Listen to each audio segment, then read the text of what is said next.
Amén, hermanos, es un privilegio estar aquí delante de ustedes. Tengo la oportunidad hoy, el privilegio de compartir algunos pensamientos eh, personales, pero sobre todo compartir los principios del reino que dominan nuestro carácter, que iluminan nuestro camino.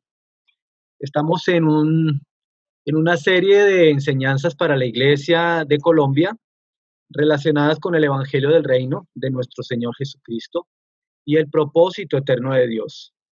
En los diferentes encuentros que hemos tenido durante la semana, estamos acentuando, simplificando la enseñanza que Jesucristo envió. Y ha sido una maravilla regresar a los principios elementales, porque encontramos la profundidad de la sabiduría de nuestro Señor. Eh, el último encuentro, hace un mes, Ezequiel estuvo dirigiendo nuestro entendimiento hacia la esperanza verdadera que tiene un discípulo y el fin final de esa esperanza, un encuentro con Jesucristo, la gloria eterna con su reino. Esta esperanza empieza desde que estamos aquí en la tierra. Y también los riesgos de perder esa esperanza y desviarnos. Así que es importante seguir repasando estos principios. Ahí hablando con Ezequiel, eh, estuve pensando acerca de la importancia del propósito de Dios, eh, poderlo mirar un poco más desde el pensamiento de nuestro Padre Celestial. Estamos tan centrados en nosotros, en nuestros problemas verdaderos, en nuestras dificultades, que a veces pensamos que el propósito eterno está centrado en mí, pero el propósito del Señor es Él y centrado en Él. Solo que me hizo participar de este propósito, me hace caminar juntamente con Él. Nosotros frecuentemente nos desviamos del propósito eterno por las situaciones del día y el Señor con lazos de amor nos está atrayendo, nos está adhiriendo a que no perdamos de vista la razón del por qué fuimos creados, la razón primaria por la que fuimos creados. También mirar que nosotros creemos que nuestros problemas y situaciones son tan grandes que ya no hay nada más después de esto o que ya no hay más solución. Pero viendo la infinidad de su creación, la magnitud de su gloria, nos damos cuenta que esto se reduce a algo transitorio y que sin duda en las manos de Él está la solución de nuestra vida. Quiero compartirles un pensamiento que hace algún tiempo tuve ahí para la iglesia, de un escritor cristiano que se llama Grace Troy, y se titula ¿Qué diría él? Si él viniese hoy y encontrase mis manos tan llenas de planes futuros, por más justos que sean, y en ninguno de ellos interviene mi Salvador, ¿qué diría él? Si él viniese hoy y encontrase mi amor tan frío, mi fe tan débil y sombría, que ni siquiera le hubiese buscado a él, ¿qué diría? Si él viniese hoy y encontrase que a ninguna alma le hablé de mi Padre Celestial, cuyas bendiciones siempre adornan mi camino, ¿qué diría él? Si él viniese hoy, yo me alegraría, recordando que él murió por todos y nadie, a través de mí, ha oído su llamado. ¿Qué diría él? Entonces debemos mirar que muchos de nuestros planes nos separan de él. Y cuando él venga a buscarnos, ¿qué diría de mí? Me encantaría pensar esto todos los días para alinear mi pensamiento con el de él.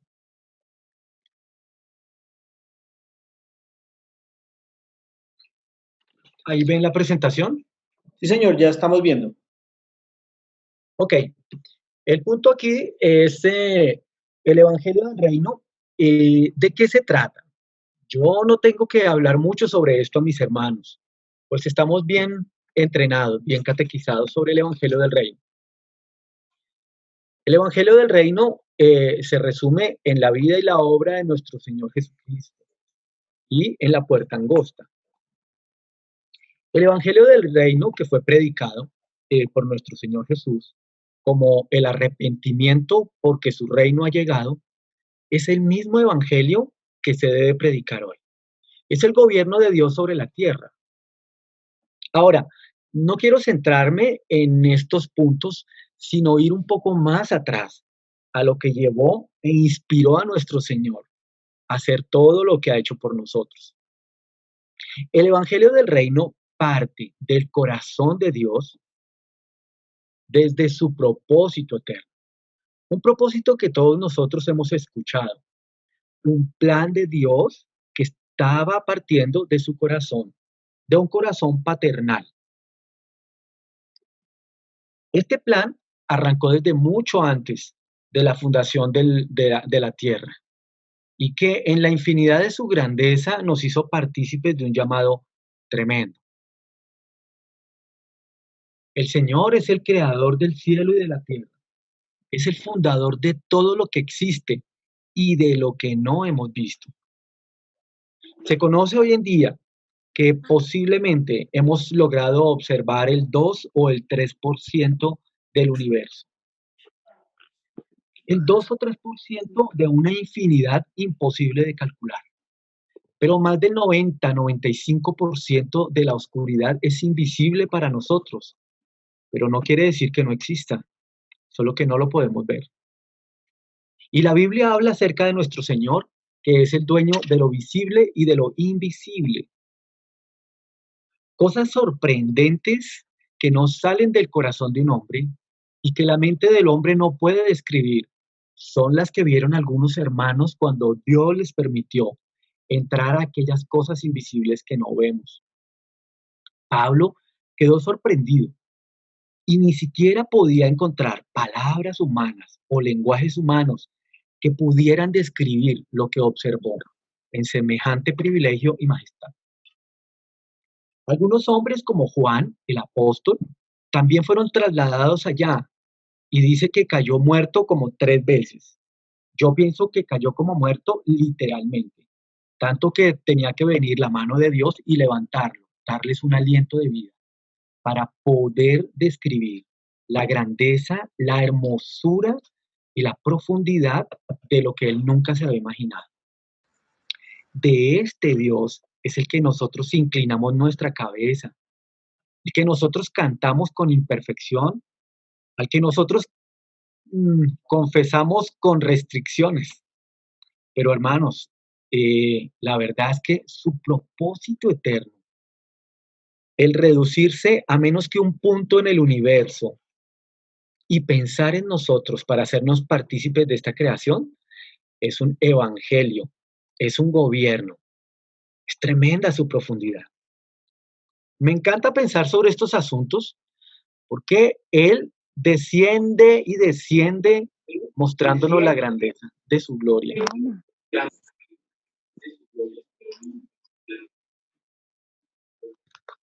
Solamente podemos observar en el universo luces que llamamos estrellas, pero cada una de ellas corresponde a una galaxia parecida a la que nosotros estamos viviendo, con infinidad de planetas, miles de millones de planetas con sistemas solares. Hace poco estuve mirando la paradoja de Fermi y una ecuación que se llama la ecuación de Derek, que fue sometida a varias pruebas físicas y matemáticas, en donde concluyeron que la paradoja de mundos alternos no podía existir matemáticamente y que esta ecuación de Derek, en la medida que se ponían mayores condiciones para que la vida humana se diera en planetas diferentes a la Tierra, era matemáticamente imposible. La conclusión de la Universidad de Yale es que hasta lo que hemos visto por los telescopios y por las investigaciones, no hay vida humana. No hay vida ni siquiera no humana en alguna galaxia cercana o lejana. Quiere decir que nosotros estamos acá en este punto que se llama la Tierra, siendo gobernados por el Señor del universo, con un plan eterno, porque Él sí tiene un reino que todavía no ha sido descubierto por la ciencia. Es el reino de los cielos. Este es su evangelio. Es un gobierno tremendo sobre nuestra vida. Hace 2000 años Jesús habló de este reino. Él venía a hablar acerca de los asuntos de su Padre. Y hoy en día también. Es el mismo que no ha cambiado. El propósito de Dios al crear el hombre es que Él quería y siempre ha querido tener una familia de hombres y mujeres semejantes a Él.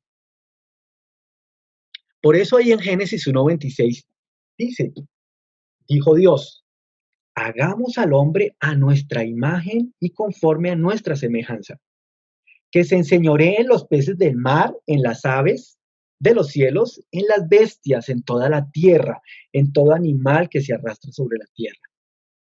Este propósito eterno está en relación con una genética divina. Desde el punto de vista biológico, estamos viendo que cada especie se reproduce por su propia línea. Por eso, científicamente, es imposible darle crédito a la evolución, porque no son especies diferentes dando vida a especies diferentes, sino líneas únicas que dan hijos únicos, conforme a su especie. Y esto lo mandó Dios, lo dice Génesis. Nuestra teoría científica creacionista cree en un Dios que nos dio la genética divina y lo afirma diciendo que nos hizo a su imagen y semejanza, con las cualidades y características de un Dios omnipotente. Pensando en esta profundidad, hermanos, el propósito de Dios no comenzó con la caída del hombre. Esto es una confusión. Es algo que ya estaba en su corazón antes de la fundación del mundo. Efesios 1:4 dice, según nos escogió en él antes de la fundación del mundo. ¿Para qué? ¿Para qué? Para que fuésemos santos y sin mancha delante de él. Aparece la cualidad genética espiritual. Hermanos, esta es más que el color de sus ojos, ni el tamaño de su cuerpo. Es la santidad de Dios en su vida. Nos hizo a su imagen y semejanza, santos como Él es santo. En esta divina persona que descubrimos y escuchamos ayer con mi esposa de boca de Danny Baker, una trinidad de un Dios omnipotente, de un Hijo Santo sujeto y obediente, y un Espíritu Santo revelando la persona de su Hijo. A lo que Dani decía, una comunidad que se respeta, que se honra. Una comunidad de tres que está sujeta. ¡Wow! Esto es una familia. Esto es un propósito de una genética familiar en el reino de los cielos que nos trasladó al reino de la tierra, para que nosotros también tuviésemos una comunidad, empezando por la familia, donde nos ayudamos, nos sujetamos, honramos. Es precioso tener esta genética divina. El error común está en pensar que el propósito de Dios parte con la salvación. Nosotros sabemos que la salvación es la obra más tremenda que hizo Dios por humillación, por causa de mi pecado, por mi culpa.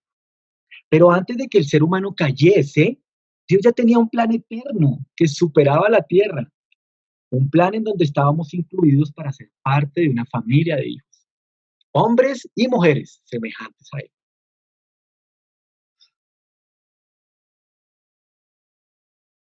Cuando Dios hizo al hombre, Él quería tener hijos a su imagen y semejanza, con su naturaleza, con su vida. Quería tener una gran familia que expresara en la tierra su gloria y autoridad.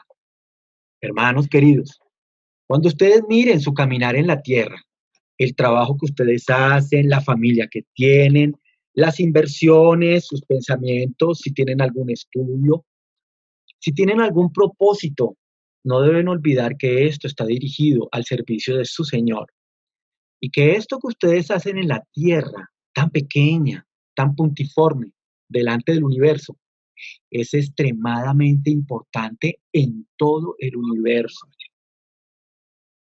Cuando Dios creó al hombre, entonces quería tener una familia de hombres semejantes a él. Por eso ellos fueron creados, no fueron evolucionados. Esta sería la familia de Dios. Una familia de hombres y mujeres santos y perfectos como Dios es. Es glorioso y amoroso su propósito. Esta es una foto real de la Tierra desde la estación espacial.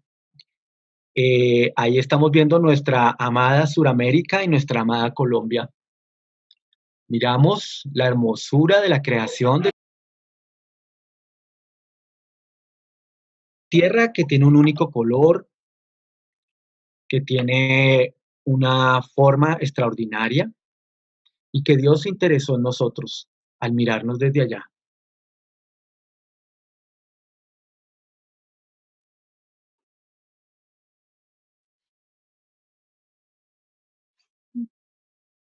Ahí estamos los seres humanos encendiendo las luces nocturnas, mostrando en dónde estamos, cuál es nuestra posición.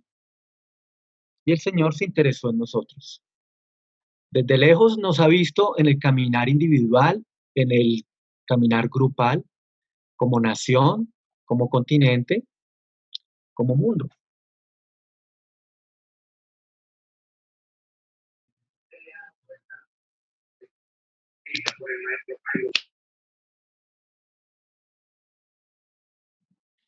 La familia entonces que el Señor instauró es un verdadero hogar.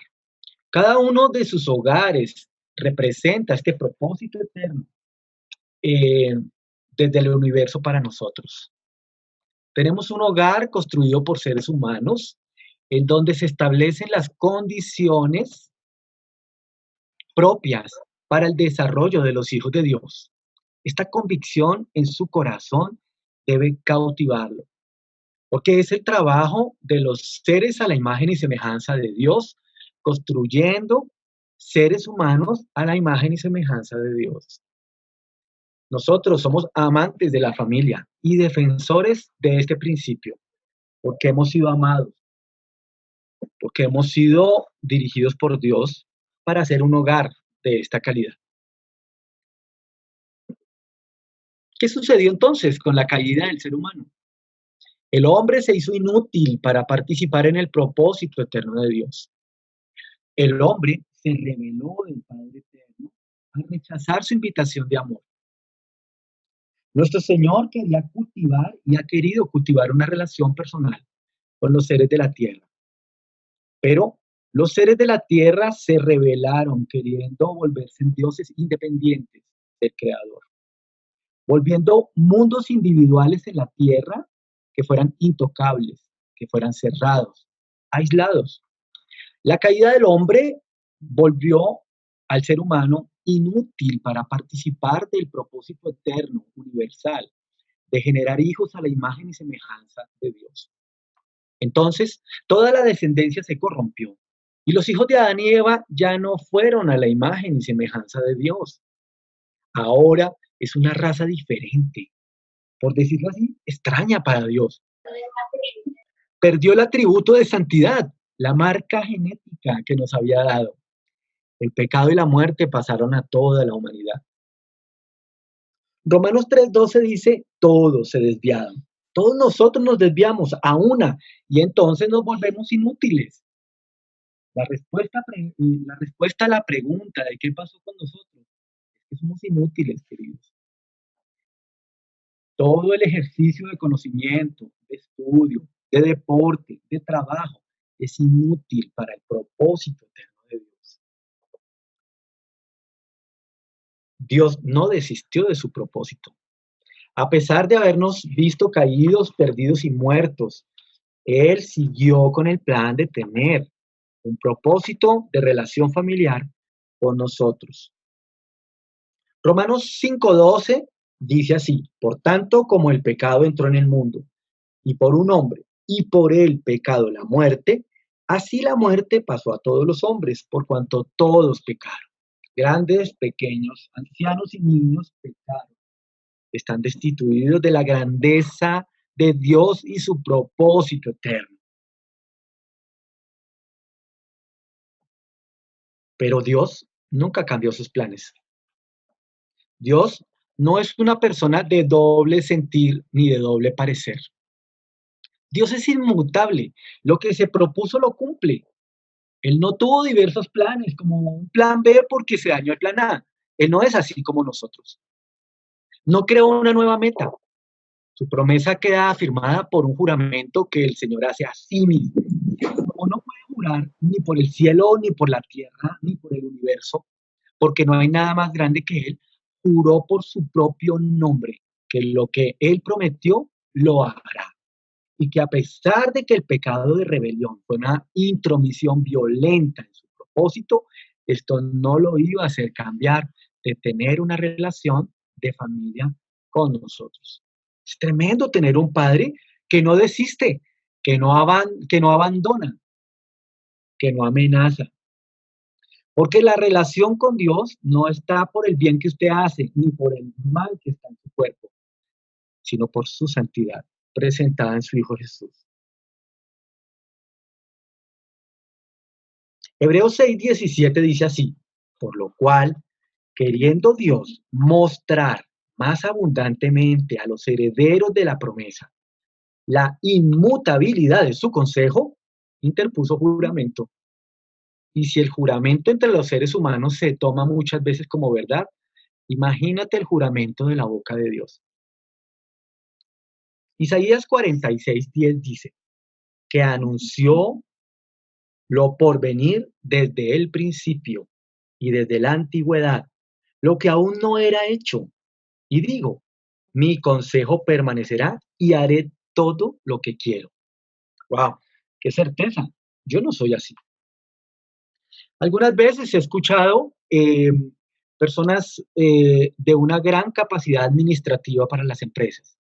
Son colocados como gerentes porque ellos pueden reconocer los riesgos de la empresa, conocen la administración segura de los recursos y conocen la estrategia o planeación para hacer fructífera la empresa. Pero lo que más se busca en un gerente es la reducción de riesgos, porque el riesgo acaba la empresa.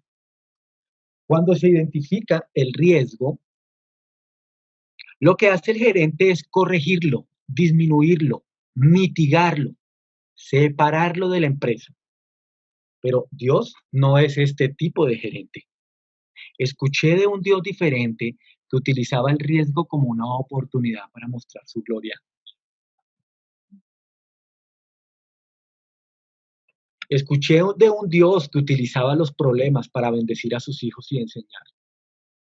Y esto para mí ha sido increíble. Él no deja su empresa, utiliza todo para el beneficio de sus hijos. El Evangelio del Reino hoy, entonces, sigue siendo el gobierno de nuestro amado Señor. El gobierno de un rey celestial que tiene un reino que gobernar y en donde hay súbditos, por decirlo así. Como el propósito eterno quedó alterado, entonces Dios estableció un plan para restaurar, para corregir. Entonces, ¿qué hizo Dios por este propósito eterno? Dice así, de modo que si alguno está en Cristo, nueva criatura es. Las cosas viejas pasaron, todas aquí son hechas nuevas. Vemos un caminar nuevo, unos nuevos pasos para seguir. Pero estos pasos ya no están en relación con la rebelión del hombre, con un modelo humano o con una palabra bonita de alguien. Está en relación con el propio Dios hombre encarnado, Jesucristo, el Dios eterno, caminando ahora en el punto de la tierra infinitesimal del universo, viajando desde la eternidad para mostrar el camino correcto. El que está en Cristo, nueva criatura es. ¿Qué quiere decir esto? Que la raza caída podía ser regenerada, que los daños iban a ser destruidos y aprovechados para hacer algo mejor. Imagínese, una nueva raza de hombres, restituidos por Jesucristo a la imagen y semejanza de su Padre. Él nos da una vida nueva en Cristo. Por medio de Él, Dios restaura su propósito, generando esta raza de hombres nuevamente a su imagen y semejanza, retornando la genética que se había perdido. ¿Cuál genética? La santidad. Porque el que ejerce fe en Jesucristo y sigue sus pasos, es decir, obedece, este adquiere la santidad de Jesús. Y nos restauramos nuevamente a la imagen y semejanza. La esperanza de Dios en usted, hermano, y esto es sorpresa para algunos, es que Él desea que la propia vida de Jesús desborde en la suya. Cristo en ustedes, la esperanza de gloria. Colosenses 1:27. Cristo en mí, la esperanza de gloria. Cristo en mi familia, la esperanza de gloria. Cristo en la ciudad, la esperanza de gloria. ¿De quién es esta esperanza? ¿De un hombre? No, la esperanza es de Dios. Espera a que su Hijo se manifieste en cada uno de sus hijos, que habían estado perdidos y que ahora vienen a retomar la genética divina.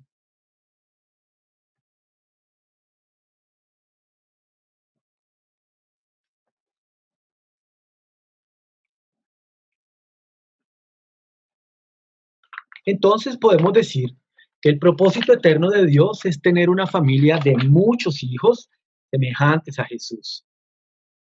Desglosemos esto. ¿Qué quiere decir familia? Pues familia quiere decir unidad. Oikos. Oikos es una palabra del griego adaptada por el latín que quiere decir unidad, uno solo. Hermanos, Dios no quiere uniformidad, Dios quiere unidad. La uniformidad, vestirnos y comportarnos todos igual. Y Dios no es así de aburrido. Imagínense todos parecidos a mí, sería muy aburrido. Dios quiere unidad. Y esta unidad define lo que nosotros creemos, en lo que nosotros hacemos, a quien declaramos como rey. Jesucristo es la cabeza de esta unidad. Y la familia está sujeta por muchos miembros que siguen esta unidad de cabeza. Tenemos también que Dios quiere muchos hijos, claro, porque la vida natural de los hombres es la multiplicación, como la vida natural de las plantas, también de los animales. La vida natural de Dios es una completa multiplicación de su gracia, de su poder. Jesús dice en una forma muy preciosa, mi Padre hasta el día de hoy trabaja y yo también. Y veo la naturaleza que no para. Él quiere cantidad. De manera, hermanos, que usted, siendo hijo de Dios, tiene la capacidad genética, espiritual, de multiplicar la santidad de Jesús en otros seres humanos, empezando por su familia. Pero si no tiene hijos, no hay excusa, porque Dios quiere muchos hijos para Él. Y hay muchas personas necesitando por esta santificación, por este mensaje. Dios quiere que usted se multiplique. No es una obligación. Pensaba hoy en la mañana cuando me levanté que cuando trabaja uno en una empresa, le toca trabajar por la empresa. Y nos toca asistir a los horarios y trabajar y desarrollar productos y obedecer la mayoría de veces porque toca. Pero en la relación con Dios es una voluntad rendida por amor y gratitud al que hizo todo por mí. Esta es una manera de trabajar diferente. Si hacemos hijos y ayudamos en el propósito eterno, es por amor. Y este amor supera la obligación. Tercero, Dios quiere una familia de muchos hijos que sean semejantes a Jesús. Es decir, semejantes a Él, porque el Padre y Él son uno solo. Él, en la eternidad que les mostré por las fotografías, mucho más allá del universo visible, establecieron un viaje de miles de millones de años para llegar a la Tierra, traspasar la atmósfera y caminar como un siervo tan manso, tan humilde. Esta vida que Jesucristo trajo desde el exterior no es la vida natural humana, es una vida eterna. Entiende cuando dice eterno, desde el universo, desde más allá del universo. Esta es una vida de alta calidad. Ayer hablaba con mi hijo Santiago sobre algunas cosas de la vida, tratando de resolver una pregunta difícil. ¿Quiénes somos nosotros? ¿Quién soy yo? Ahora tengo que pensar en lo eterno para poder responder eso. Yo debo responder acerca de la calidad que Jesús me da por la vida eterna. Jesucristo entonces es el modelo de nuestra vida. Él quiere que seamos uno solo, que seamos muchos con Él y que seamos como Él. Unidad, cantidad y calidad. El Evangelio del Reino hoy son muchos caminando como Él anduvo. Sus pies caminando kilómetros en calles pedregosas, ortigosas, seguramente con ampollas. Nunca se quejó. Ahora Él quiere que sigamos sus pasos, que utilicemos sus caminos, que utilicemos su propósito eterno para poder establecer este gobierno aquí en la tierra hoy en día.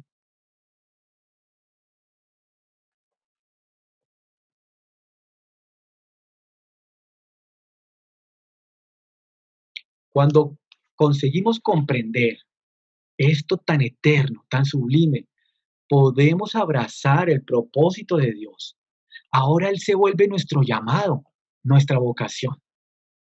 ¿Qué cosa podría ser superior al llamado que el Señor me está haciendo por amor? Invitarme a participar de su reino, seguir sus pisadas y encontrarme con Él un día cara a cara para hablar de todo este planeta.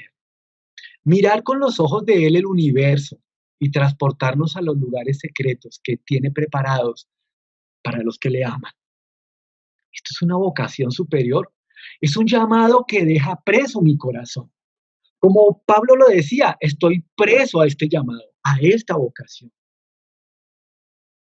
Que Dios ilumine los ojos de nuestro corazón para comprender la esperanza de este llamamiento, a fin de que el propósito eterno sea para nosotros mucho más que el estudio de unas lecciones. Aquel que recibe el propósito de Dios en su corazón, comprende su llamado y se hace prisionero de esta vocación. Ahora, lo que estudie, lo que trabaje, lo que invierta, lo que camine, está en relación con un plan eterno que se encuentra más allá de lo visible. Hermanos, andemos de una forma digna de esta vocación y esforcémonos para confirmarla.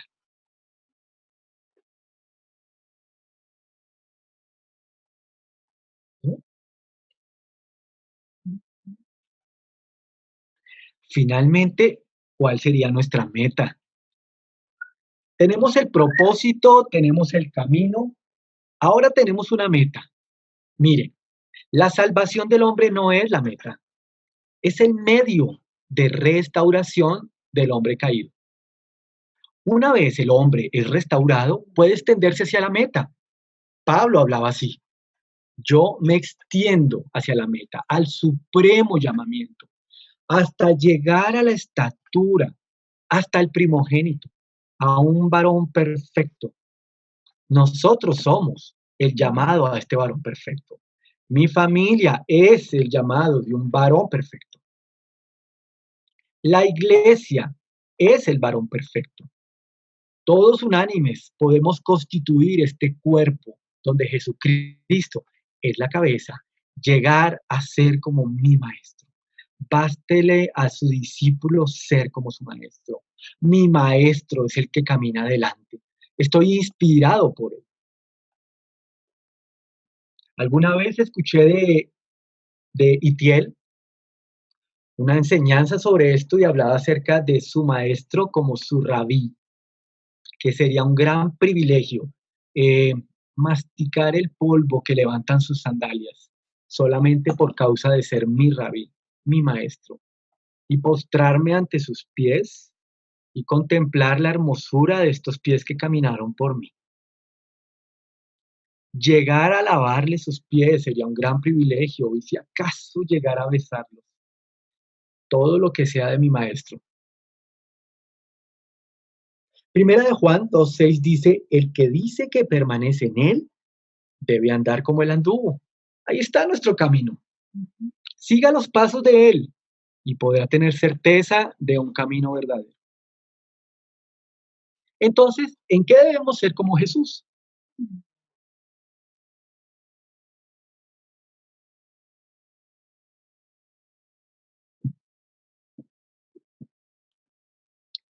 Hermanos, debemos ser mansos y humildes como Jesús.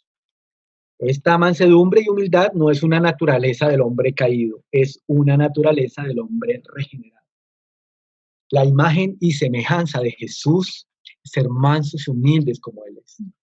El cordero inmolado que no tenía defensa, que no tenía mancha ni arruga. El cordero inmolado que no se quejó, pero que cuando hablaba la tierra temblaba. Aprendí de Manuel Rocha allá en los Estados Unidos de que la humildad y la mansedumbre no es solamente el comportamiento como un cordero, sino que teniendo el poder para hacer, no lo utilizó por amor a mí.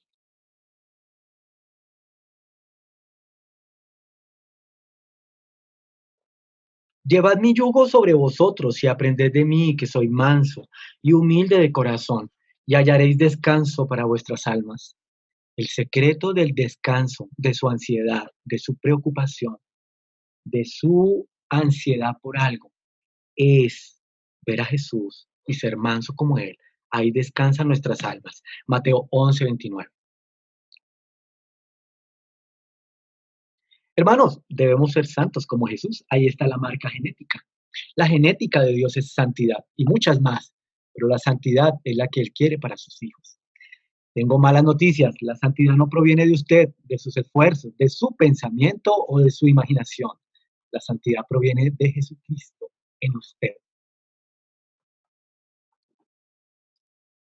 Dice así, sino como aquel que los llamó es santo, sed también vosotros santos en toda vuestra manera de vivir, cuando esté solo, cuando esté acompañado, cuando esté con su familia, en su trabajo, cuando entre al baño, cuando vaya al centro comercial, cuando esté en la televisión o en la internet. Sed santos en toda vuestra manera de vivir. Primera de Pedro 1:15. ¿En qué más debo ser como Jesús? Servir. El servicio es la corona que reciben los hijos de Dios, porque más grande en el reino de los cielos es el que sirve que el que recibe. Esto es inverso a la propuesta del mundo. Entre más yo soy servido, más grande soy reconocido. Pero en el reino de los cielos, el que es el último, el más silencioso, el más humilde, el que menos hizo ruido, este es muy reconocido por Dios. Por eso dice así, pues si yo, el Señor y el Maestro, he lavado vuestros pies, vosotros también debéis lavar los pies los unos a los otros. Bueno, usted físicamente puede lavarle los pies a su esposa y a sus hijos, y esto es muy precioso, pero por la noche los puede insultar. La verdad es que el lavatorio de los pies está hablando de una humillación delante de mi prójimo, no creerme más que él, no creer que tengo la verdad, porque es que la verdad es Jesús. A veces nos sentimos tan gloriosos, es decir, vanagloriosos, cuando hablamos las palabras del maestro con sabiduría, siendo que las palabras son del maestro, no mías.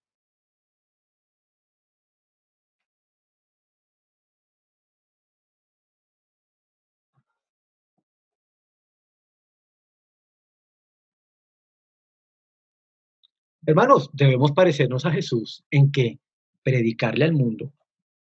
Juan 17:18 dice, como tú me enviaste al mundo, así yo los envío al mundo. Esto es orden de nuestro maestro. Es genética divina. Presentar las buenas nuevas del reino, el evangelio, el gobierno de un Dios potente, fuerte, celoso, santo, lleno de misericordia y de paciencia. Nos envía a contarle a las personas, es decir, a su familia, a su próximo, a su vecino, a su amigo, quién es Jesús, qué es lo que pasa desde la eternidad con nosotros. Es precioso cómo Jesús rompió los paradigmas de la religión y se acercó hasta las personas más detestables, las personas menos importantes de todo el ejercicio político y religioso de la época en que él vino. Él rompió el paradigma porque él creó a las personas y las ama. Nosotros aborrecemos el pecado y luchamos por amar al pecador.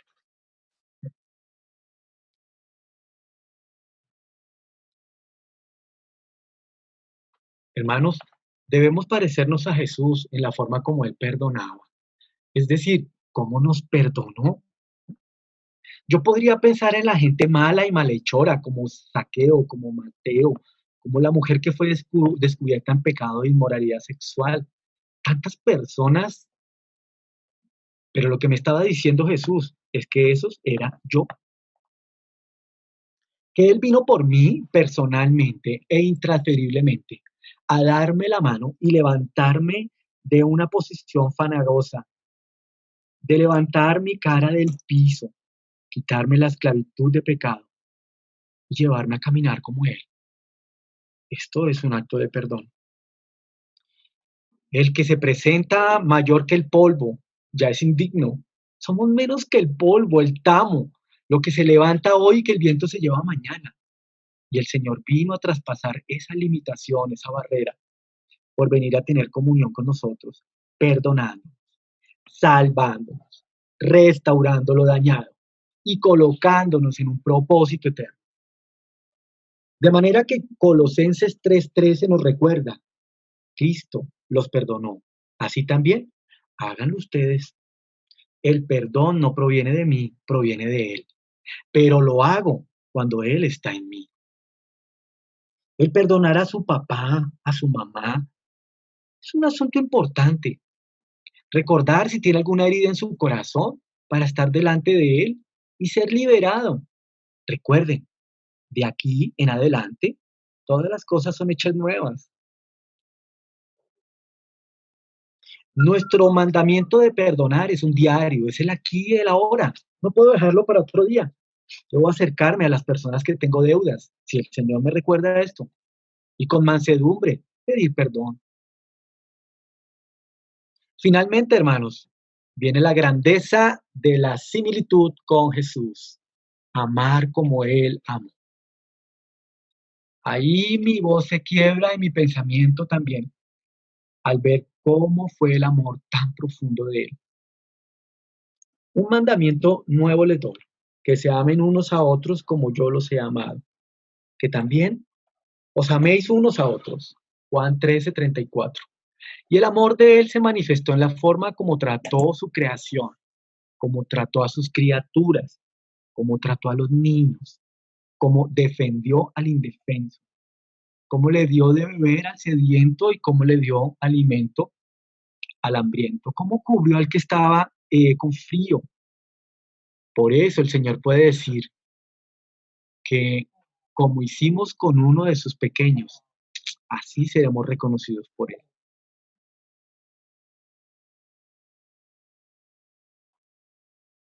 En esto se manifestó el amor de Dios, que no escatimó nada de su naturaleza divina, de su eternidad.